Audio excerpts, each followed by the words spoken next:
I absolutely hate dealing with passive aggressive people. I feel like I'm pretty quick-witted and they always get me because they say these shitty things under their breath and it'll be like an hour later where you're like, whoa, they were just being a fucking asshole, but they didn't fucking have the balls to come out and say it. See, that's where I'm different. If I have something to say about you or something, I'm just going to say it unfiltered, unapologetically unfiltered. So this person was talking about some sort of foundation or something that helps people start businesses and then gives them a loan to start their first business. And she was like, everybody makes something off of it. And she's like, oh, it's like the thing you do, the MLM. It's just a scam. And it just totally caught me off guard. But it wasn't until later when I got home, I was like, what the fuck, bitch? Like, you obviously know nothing. Any type of business, when it comes to a product, somebody's going to make money. You walk into a fucking store and buy a pair of pants. That person's getting money. And then their employees get paid from that money so that they can work as employees in there to keep the store functioning. I always laugh when people call what I do a pyramid scheme. They have no clue what that term actually means, and they don't realize that they're probably part of some sort of pyramid type relationship, whether it be at their work or even the church organizations have certain tiers. When you work for somebody, there is a CEO, there's different bosses, there's managers, there's the employees that do work, and it all filters down.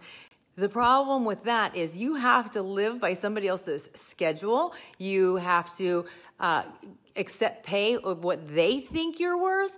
And what I do, I set my own schedule. I don't have to ask permission from anybody. And I can make more money than the person that brought me into this business.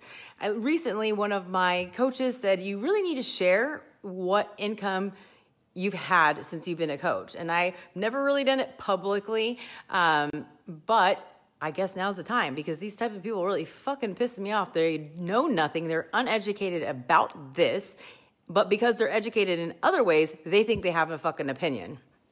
And while I'm on my fucking ranting soapbox, I'll just say that I've worked over 40 jobs. None of them were fulfilling. I got paid fucking peanuts. I got treated like shit.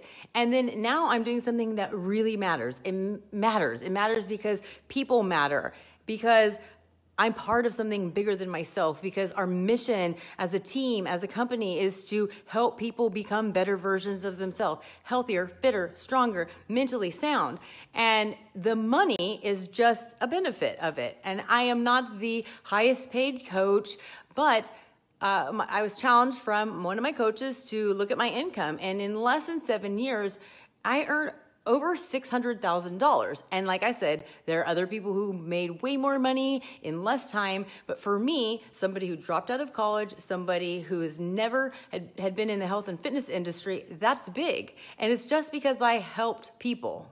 So then I calculated what I would have made if I stayed in the same exact position that I left to do this full time. And what's crazy was the first year, what I got paid was $5,000 more than the second year. So basically I took a pay cut. I had a salary $1,488, don't know how they came up with that. And then everything else was commission. And that was all I could make. I asked for a raise, I asked for more. Nothing.